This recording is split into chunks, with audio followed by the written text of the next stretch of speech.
Welcome to FoxTales Movie Club. I'm Sebastian Fox. And I'm Tony Sherman. Each video we would normally pick a PG-13 rated movie or lower and lead a discussion on our thoughts and opinions, but this week is a special 5th Tuesday, so we are picking an R-rated movie to discuss this week. We will be getting into the character, plot, and technical achievements with no regard for spoilers. So if you haven't seen this movie and don't want to hear said spoilers, you have been warned. Also, stick around to the end to get a topic for the next video. Today's movie is Shaun of the Dead.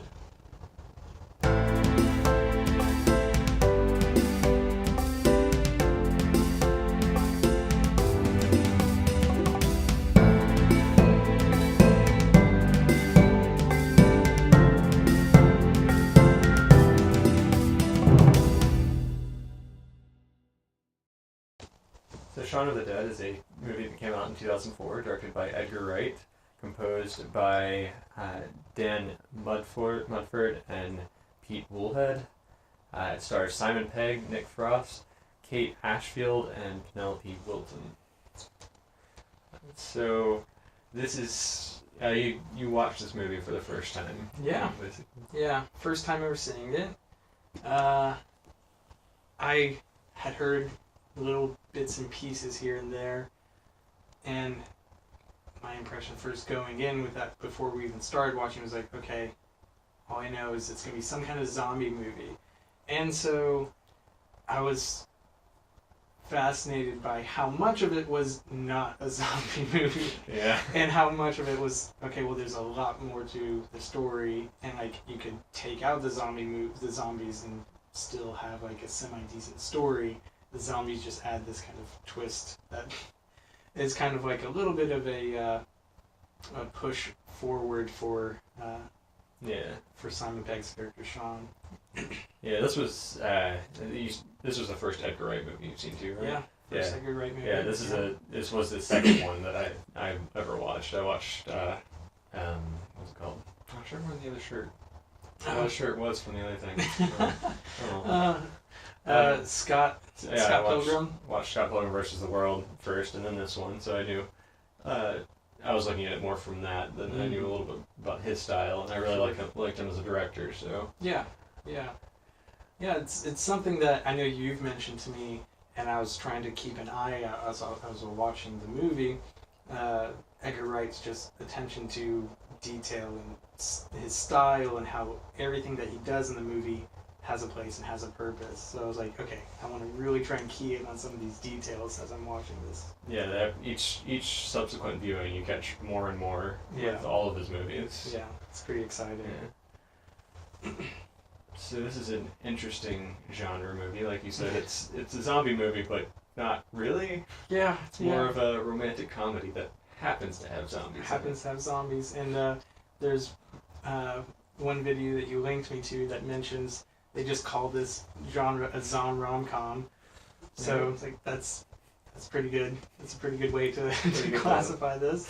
Yeah, but like the first 20 minutes or so, I was expecting, okay, when are the zombies coming? We're not really seeing anything. Like you see like these little things in the backgrounds of the zombies maybe starting to come, and like you have certain aspects of people's life, like when we first see Shaun, we see just his feet kind of walking into the frame and groaning, and so you kind of like, okay, I was like, okay, yeah, it's zombie, like, oh no, that's not the zombie yet.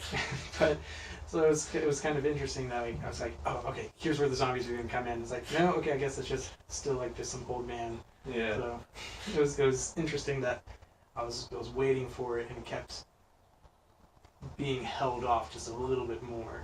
Yeah, but I like how they play around with that sort of normal people being perceived as zombies. Like during the credits at the beginning, like there's the people at the store just scanning items, just very zombie-like, or just sitting on the bus. Yeah, and like just I think there was like a quote that Edgar Wright had where he talks about how like the zombies can be seen, however the viewer wants to see them, but he talks about consumerism and how like people so frequently just kind of go about their days in a daze and not even thinking, okay, what's going on, just kind of stagnant, which is kind of where Shaun is in his life, where Yeah. he's got a girlfriend, he's got a job, and he's got kind of a nice position as manager of this electronic shop, and he's got these two roommates, but he's not really growing as a person. He's just kind of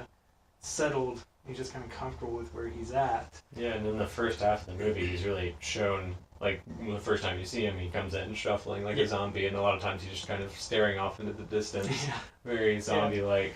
Yeah. It's not until the apocalypse happens that he kind of becomes more animated and gets more energy. Right, yeah. It's kind of like, in the story, there had to be something that had to change in order to get Shaun's character to change, to get that character to have some kind of growth. Yeah. And this apocalypse was just what they decided for the movie. That's going to be the motivation. That's going to be what pushes him forward.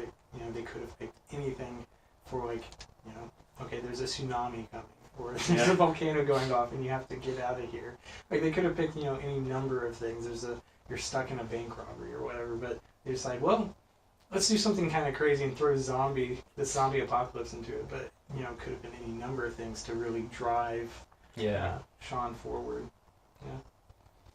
So with this being a Edgar Wright movie, he has a very unique editing style, and just the way that, like you said, he's very attention to detail. I don't know if you picked up on, because you've also seen Hot Fuzz since you've seen this movie. If you picked up on his use of, like, just sound, where he just plays, like, short little sounds, and it just brings attention to certain things. Yeah, that was something that I thought was really interesting. Just like having these little, like, blips, right? So, like, these little hits of sound to, like, cut from one scene to another. Like, especially, like, when we had, like, in the movie when there was, like, several different, like, montages and stuff like that, and the sound editing there I thought was really well done to kind of, like, make those cuts in between all these different montage pieces work very well. Yeah, all the sounds are, like, diegetic. They all fit into the scene of, like, where you are, but they're just kind of, they happen to whatever, they just bring attention to whatever Edgar Wright wants you to see. Yeah, probably my favorite one, because it just seems like such a strange thing to include in the movie, but it just is also kind of lends a little bit of, okay, this is just like a normal story, when they have this montage of, okay, Shaun has to get ready to go to work, so, goes to the bathroom, he spreads butter on toast, or whatever, he pours himself a cup of coffee, it's just all these little sounds and all these little, like, tiny, like, second shots of him just starting his day. I was like, that's so normal. That's so nice, though. Just this montage of getting ready for work. Yeah, I like those little things like that. He does a very good job of, like, there's one place where he does a transition where Shaun is just in the kitchen, he writes something on the board, and then he just falls back, and then it changes from night to day without scene changing. Yeah.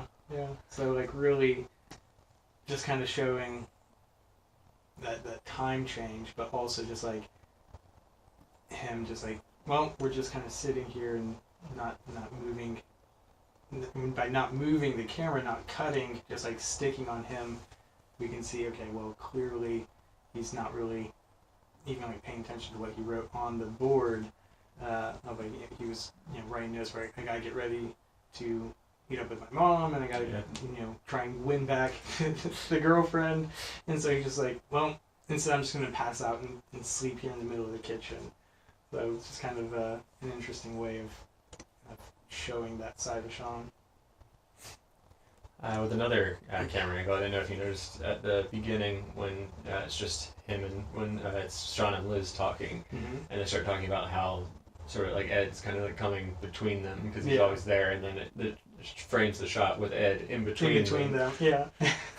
So, like, that's something that I think is so interesting. And there's actually another TV show that I was watching, or not another TV show, but there was a TV show I was watching where the character says, all right, well, I'll see you on the other side of the screen, and then the next shot is the two of them standing on opposite ends of of the frame with a light pole, like a street lamp in between them, separating them. So it's like little things like that are just like, oh man, it's like you don't necessarily pick up on that unless you're thinking about, okay, I know that there's going to be details like that in these movies. Yeah.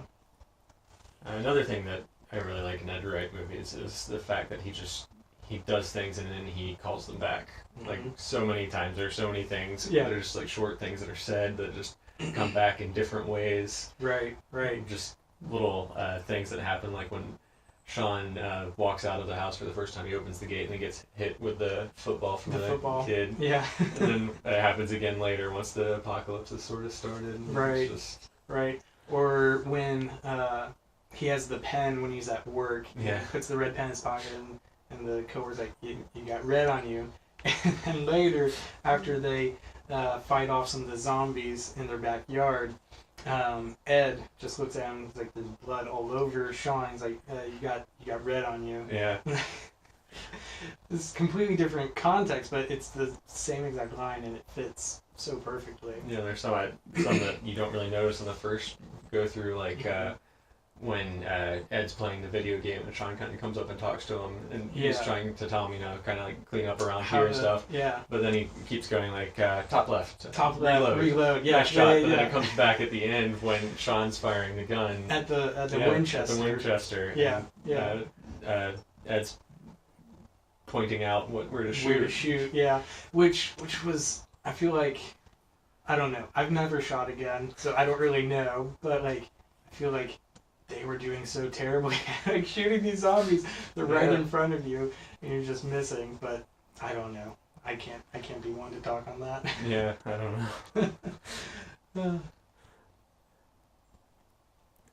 And then one interesting callback that they do is the fart joke. Yeah. Because the first time he says it, I kind of like it because you don't know what's going on. Yeah, like he says, "I'm sorry, Shaun," and then it comes back. But then I like how in the end they actually make it a heartwarming moment at the very end. Right. That Ed knows it's gonna be over for him, and so he says, "I'm sorry," and then like it's okay. Like no, I'm sorry, Shaun.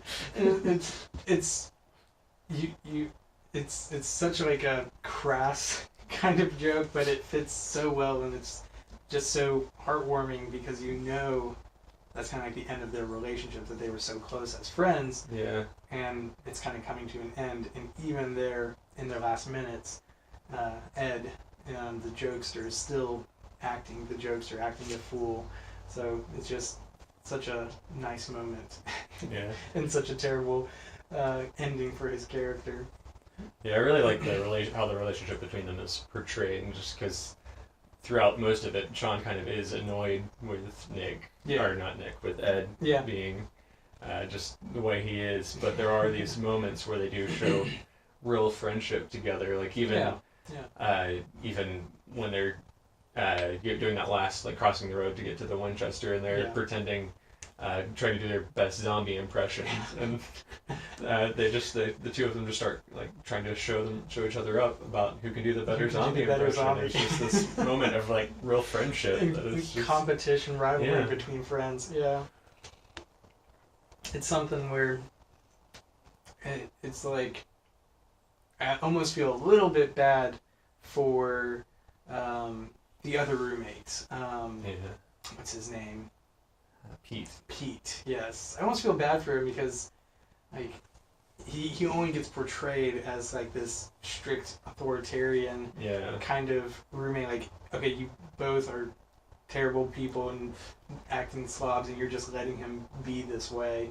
And he doesn't really get much of a redemption because he just kind of becomes the zombie, and then he still is kind of acting that way, and just like, so I felt a little bit bad, but I guess that's okay. Yeah. One of the things that I was looking for was some of these long shots. That's something that I usually like to kind of keep an eye out for, like how long will they go with a shot before they cut, or like will they try to like sneak a cut in somewhere. Sometimes like that I'll try to look for those, and I really liked two of the long shots that were in this one because I felt like they were a very nice way of showing and not telling the setting and how the setting changed Yeah. as the zombies arose. Yeah, the shot where he goes from his house to the little shop, yeah, the little corner shop. shop. Yeah, and like the first time he like walks out and like we mentioned he gets hit by the football, like the car drives past and like there's the old man beggar or something or other who's like asking for coins. Yeah. And so like And the guy that runs past him and then later is Yeah. running away from the zombies. running from the zombies, yeah. So like just like those little things are like, okay, the first time it's like introducing the neighborhood and some of the different characters that are around in the neighborhood, and we get to the shop and we have the shopkeeper and him going purchasing the things. And then the second time it's introducing what's changed in the setting. So like we see a lot of the same things, but now it's kind of broken apart. The cars have kind of shut down. We have zombies. It's a lot darker. Yeah, Like the cell phone just ringing in the just background. ringing in the background. Yeah. So it was just really interesting to see almost the same exact shot, just played out in two different settings. Yeah. Yeah, that was a very interesting thing that Wright did there. Yeah. So one of the things that we mentioned earlier was that this is kind of like a rom-com at its core. And Yeah. so it's kind of like a story of guy has girl, guy loses girl, guy has to go through hell to get girl back. Yeah. So we have this girlfriend of Shaun's, Liz, who she says they've been going out for like 3 years. She hasn't met his mom yet. So yeah, we've just been doing the same thing the every same night. thing, yeah. So not really, like we said, not really seeing any growth in the relationship between Shaun and Liz. Right. So she's wanting more. She's wanting change and growth. And Shaun even says that he has things that he wants to do. He has things, he wants to go and do these things.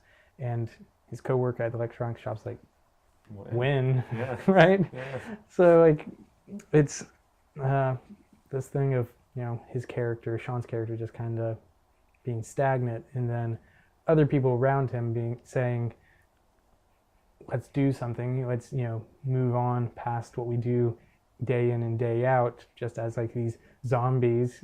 We just go to the pub Yeah. and eat pork cracklings, pig cracklings, or whatever every night. Wanting to go out to some like nice dinner and get reservations somewhere and do something. But the whole thing about just this rom-com, and then the zombies being kind of the motivating push to make Shaun do what he needs to do to get Liz back and save those around him. Yeah. I also find Liz's roommates interesting characters that they throw in. Mm-hmm. There's also people that come between the two of them, because like David's very much he kind of loves Liz, and yeah. throughout the entire movie you see that, and then when it comes to a head at the end, Yeah. you see Diane kind of has accepted it. Yeah, she's just like, I knew the whole time, I've accepted, I've moved on, it is what it is. And I feel like they were almost kind of like the perfect couple. Like they're the ones who like, they had it all worked out. Right. At least that's how it appeared that first time we see them at the pub. And then we see, well, David actually does like Liz, and so it's not as good of a relationship as it's made out to be. But then it's kind of nice that Diane's like, I knew the whole time and stayed with you anyway. Yeah. To try and like work on that. So it was kind of nice to see this other kind of side of the rom-com relationship, of having that other couple that you can kind of develop through the film. Yeah. Yeah, I also thought David played an interesting role in the apocalypse, where he was very much, he was like so scared he didn't really know what he was doing almost. Yeah. Where he was mad at Shaun just for everything he did to Liz, and he just was criticizing him at every turn. Right. I also feel like David was kind of like, a normal person would kind of react in Yeah. a zombie apocalypse. And like even at the end of the movie when he picks up the gun and it's like, okay, your mom's been bit, she's gonna turn, Right. we have to take care of this. And like everyone's like, no, that's Yeah. awful. We can't just kill Shaun's mom. Yeah. And it's like, well, yeah, I mean, you kind of do. If she's going to become a zombie, we have to do something with this. Yeah, he says So. he's the only one being reasonable there, and he really kind of is. Yeah, kind of. But it makes sense from Shaun's point of view as well. Right, of course, yeah.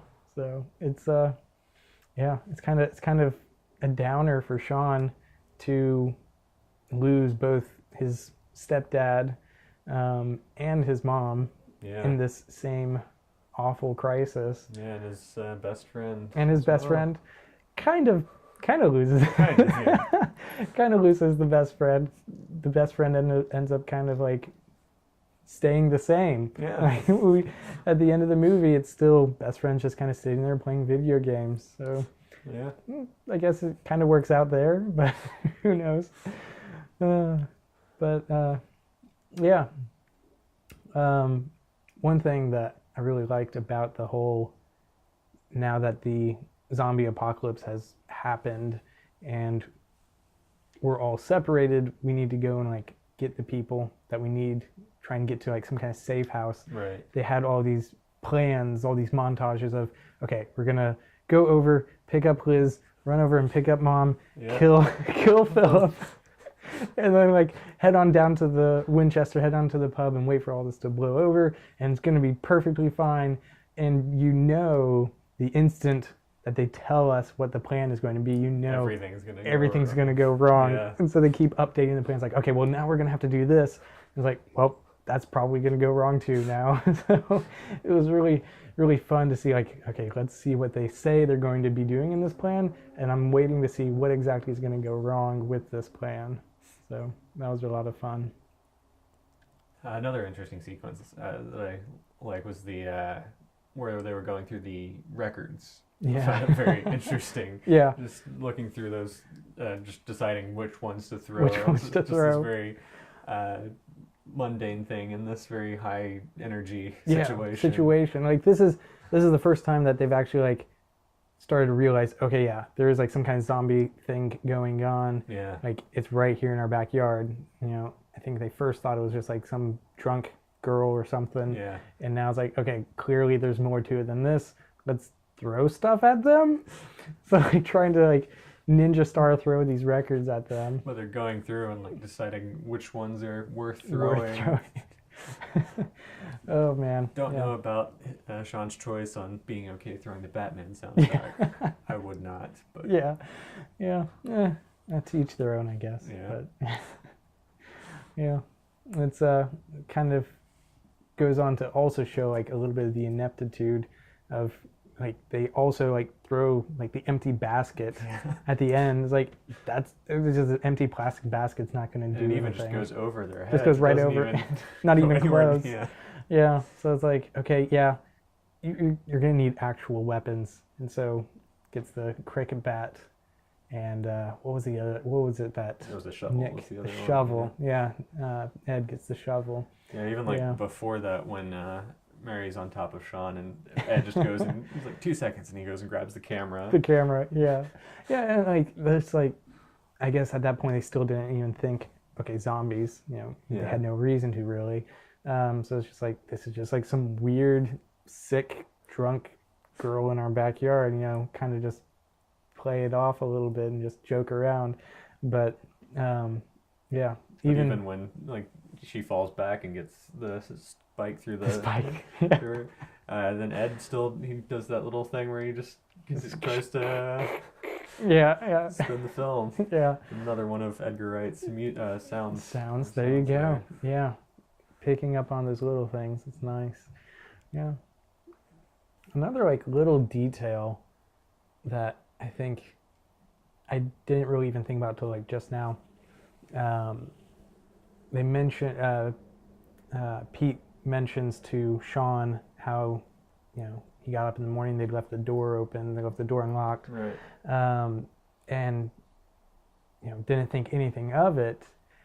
And then later, when all this zombie stuff is starting to go down, they realize, oh, the door. Yeah. And it's like, that's just, I felt like that was such a tiny little detail that just adds such a nice thing into the story, that like just a nice little detail that got thrown in that like does kind of change the way we see what's happening in the story. Oh, there's something I noticed with this watch through, because Pete blames Ed for that. Like, Yeah. Specifically, I'm not blaming you, Shaun. I'm blaming Ed. Right. But that time, it was right after the long shot where Shaun went to go get the ice cream and the ice cream drink. So it was Shaun that It left was the Shaun. door open that time. That's true. So yeah. I hadn't noticed that before. Kind of changes my opinion on what Pete was saying there. Yeah, interesting. Yeah, maybe Pete's a little bit biased to try and like focus his energy onto getting rid of Ed more than Shaun. But yeah, another interesting thing that happens around that point in the movie is when Shaun's flipping through the TV, or I guess it's before that, but Yeah. he's flipping through the TV, going through the channels, yeah. and he's just barely missing everything The little about snippets, zombies. yeah. But he's flipping through like from one channel to another, and it's finishing the sentence. Where Right. It's like there are people, or it's like on the news, and it's saying like there are people on the streets. And then it goes cuts to like the lion. the and lion it's like, eating alive. Yeah. Eating alive. It's like, oh my goodness. I love that. It's so good. Oh man. But yeah, like there's like that's kind of like that little trope of a thing where it's like, yeah, like you see that in a lot of other like shows and movies where like they have the channel flipping and it's kind of telling the story in the different channels through that. But one of the things that you mentioned is that a lot of the standard kind of horror tropes that arise are kind of played Yeah. a little bit differently. Yeah, there are quite a few jump scares in this movie, but all of them are played more for just laughs or something, or it's not Right. really a horror thing. Mm-hmm. And there's this one that I really like where it's the whole bathroom mirror trope where they close Yeah. that, and Yeah. that's always just, it's been done so many times. So and it's many just not times. a good jump scare, but it's just used the first time. It's used twice, and you see it just with Pete standing there, Yeah. just kind of berating Shaun about Right. And so him and Ed's behavior. Yeah. But then when Yeah. the apocalypse starts, it does it again, and you see his shadow. And just, Yeah. it's a very clever way of. I didn't actually see the shadow Yeah. the first watch through, like, so I was like, okay, they're doing the mirror thing again, if there's gonna be zombie Pete there or whatever, and he wasn't. I was like, oh, okay, they didn't. And then I was like, oh, as he turned around, I was like, oh, he's in the shower. Yeah. I was like, okay, so he is there. So I didn't pick up immediately that the mirror trope was still holding true, that Yeah. Pete was being shown. Yeah, like, oh my goodness, okay. Oh, so good. One interesting relationship I think that they explore in this movie is the relationship between Shaun and his not dad, I guess. Yeah, his parents, I guess, and both Yeah. the mother and his stepfather. Yeah. Yeah, but especially his dad, with him being like not respecting him as his father, and then Yeah. you get this moment before Philip dies about him just opening up to Shaun about Yeah. why he was doing what he did. Yeah. Yeah. It's something that with all the other like zombies, violence, and kind of gory scenes that we had seen so far, and then in the montage plans just be like, all right, we're gonna go pick up Liz, we're gonna go get my mom, we're gonna kill Philip. Yep. And like it's just like Just kinda completely discounts him. nonchalant. Yeah, just like get rid of him. And even before then, when he's on the phone talking to his mom, and he's like, "Did you get bit?" And he's like, "No, but Philip did." And he's Yeah. like, "Oh, okay, that's Yeah, fine." that's fine. That's fine. So it's like he just like doesn't even care about Philip, and so then when he goes to the house to get his mom and like Yeah. try and get rid of Philip, then Philip's fine, Yeah. just kind of like a flu or sick or whatever. It's not even a zombie thing. And it's like, so he's like, okay, great. Now I got to deal with. I have to actually do something with Philip now. Yeah. So like he was still kind of like not wanting to really deal with that, but then like very quickly in the change of, okay, with the bite happening, like this last minute kind of thing, having a very quick kind of change of heart of, yeah, let's kind of, let me tell you what's really going on. Yeah. So it was really, it still felt authentic, even if it was like very quick. It felt like, okay, yeah, I can see, the struggles of that, stepfather and son relationship, that struggle. So I thought that was really well done. And even the moment right after that where he tells Ed to stop the car and he just kind of loses it for a minute there. Yeah. Felt very real. Right. Yeah. Another interesting thing I liked when they were in the cars, when they first get into Phil's car, or not Phil's car, when they first get into Pete's car. Pete's car, that's right, Pete's car. Has the news playing in the background. It just kind of, it doesn't really sound like it's it sounds more like a narrator almost, where it's just kind of like going, talking about what you're seeing, where it just kind of goes through like this montage of things that they're driving past, of just people being eaten. Right. But then Ed says, like, let's put some music on. He does it, so it kind of feels like it's non-diegetic. Like it's not really part of what's going on. It's more. Right. I don't know if you know the difference between diegetic and... Yeah, I know the terms, but I guess, I mean, this is a perfect example, a perfect time to to mention something to the listening audience. I mean, of course I know it. I know, So please explain to the viewers, though. Okay, yes. So the difference between diegetic and non-diegetic music is... diegetic music is like something that's happening within the story, within what's being told. The world, the scene. Yeah. Kind of like in Guardians of the Galaxy, all of the music that's being played in that movie is like being played through Pete's Walkman. The headphones and everything. It's all happening within the story. Right. Non-diegetic music is just kind of like music played like over a montage. Typically, it's not something that the characters are actually hearing. But it's just, it's there for the viewer exclusively. Yeah. But here, it kind of plays with that, where it's something that sounds not really in the moment there, but then it just kind of... That was something that, like, when I was going back over some of the different songs and the music that was in this movie, I was like, there are a lot of, like, songs with lyrics and stuff like that I would normally not think would be able to fit into a movie, because you can't, like, have characters dialogue over the music and stuff like that. Right. But like, it worked so well as that diegetic music. Like, even when they're fighting the guy in the pub with the pool cues, the pool sticks, just you're like hitting him to the music and to the jukebox. I was just like, oh my goodness, this is so perfect. It's so good. Yeah, it's kind of a precursor to Edgar Wright's Baby Driver, where like, the whole movie is that, where everything is timed to the music. Oh my goodness. Well, that's my next Edgar Wright movie, I guess, that I'm going to have to watch. Yeah. So, add that one to the list. So also in the scenes with the car, one thing that I noticed that was kind of weird, the dad, Philip, says when Ed's speeding through it, he says, it's a 20-mile-an-hour zone. Which, this is a British movie. I don't know why it would be a 20-mile-an-hour zone. Yeah. I don't really know the conversion well enough. Let's see. It would be about 10 kilometers is 6 miles, so 30-ish times 3, a little more than 30-ish. Yeah. But I guess it's like, they could do 30 or 35 kilometers an hour. I don't know. Yeah, I don't know. I don't know why they said that. why or if he was supposed to say kilometer and he just didn't. Yeah. Was his character supposed to be American? No, I don't think so. Maybe he was like some like secret American. Maybe, I don't know.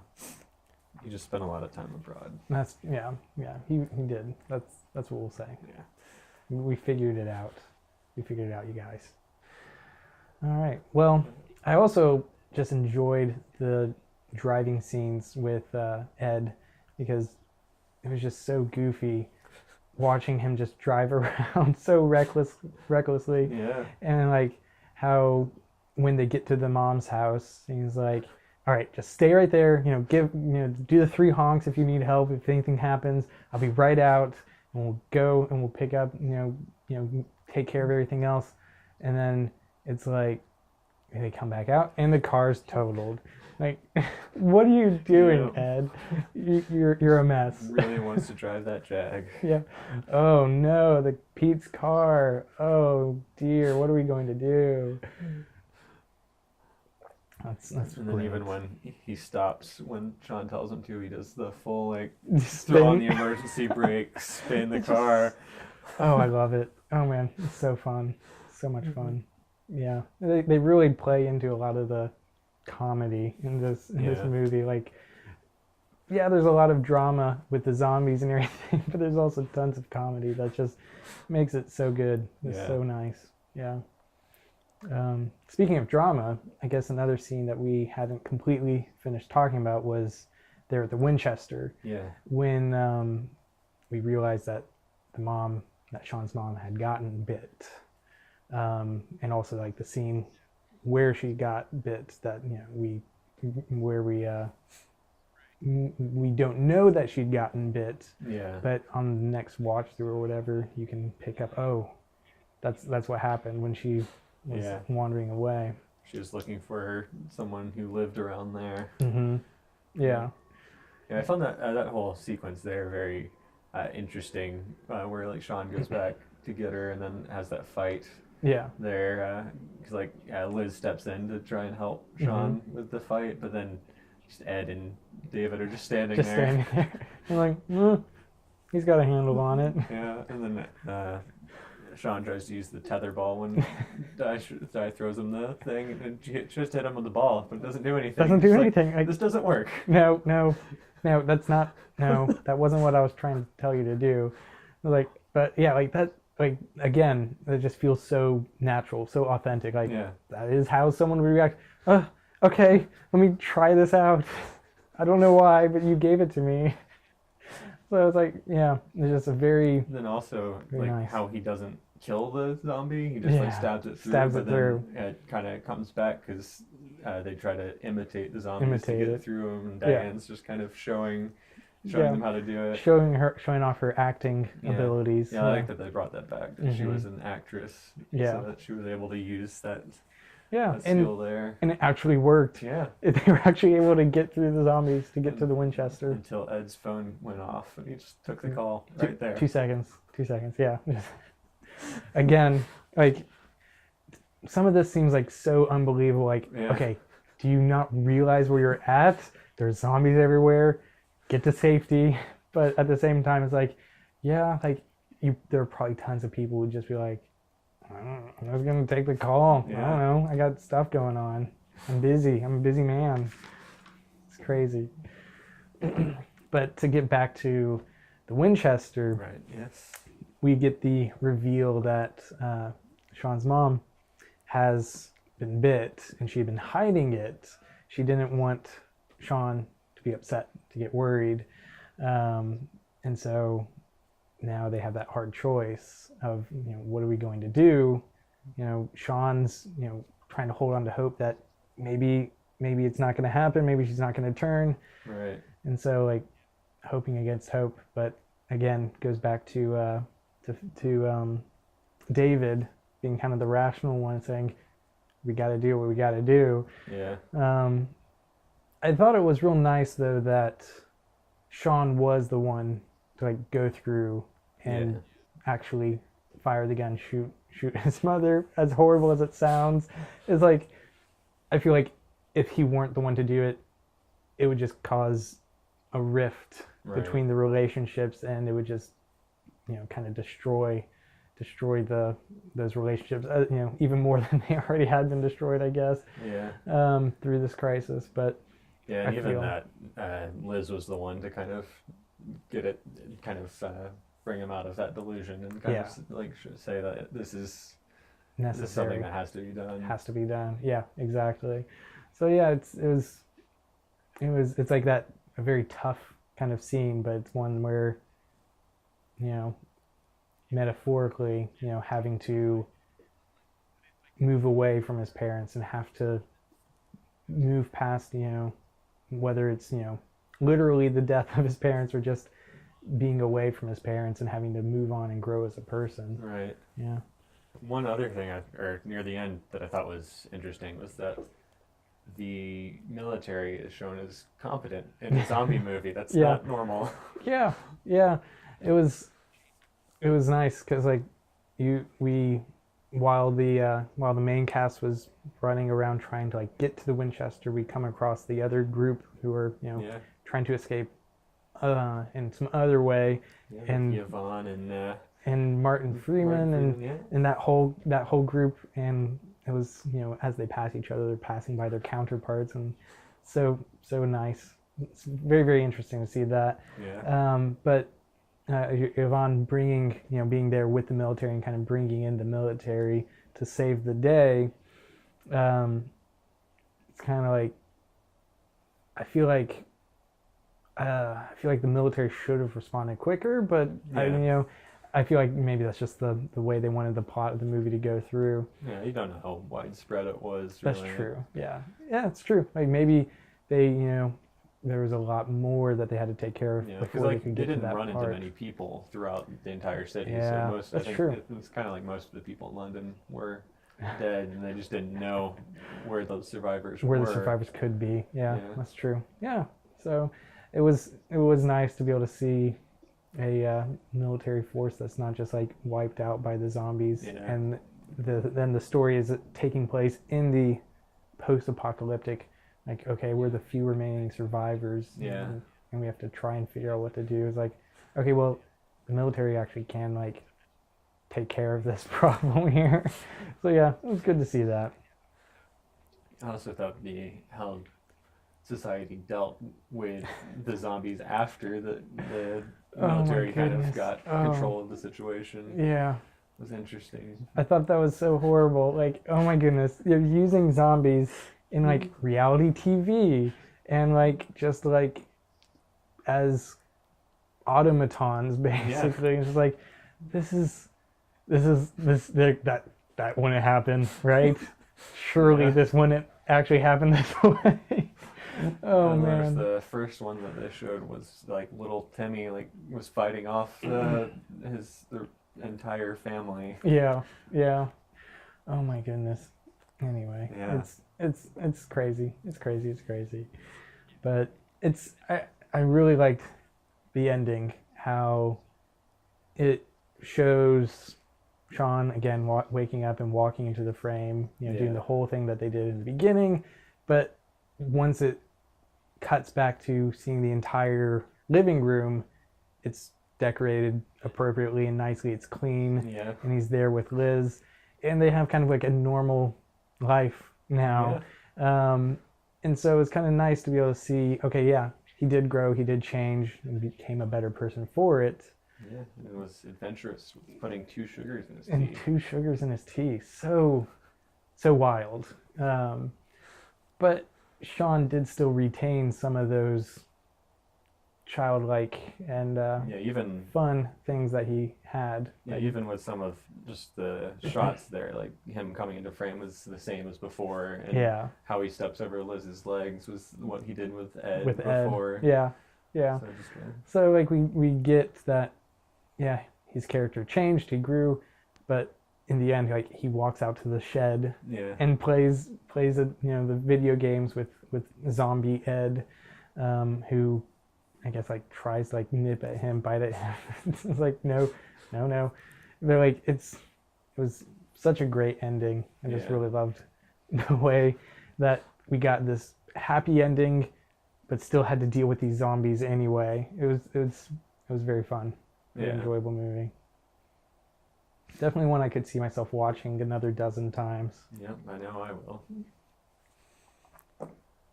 That will do it for this video. We would like to thank Mill Eastup for creating our theme. And join us in the comments section below to go over any other questions and add to the discussion on this movie. And subscribe so you don't miss our video next week, where we are going to be returning to our MCU series with Iron Man 2. Thanks for watching. This is FoxTales Movie Club. I'm Tony. And I'm Fox, and we will see you in the next video.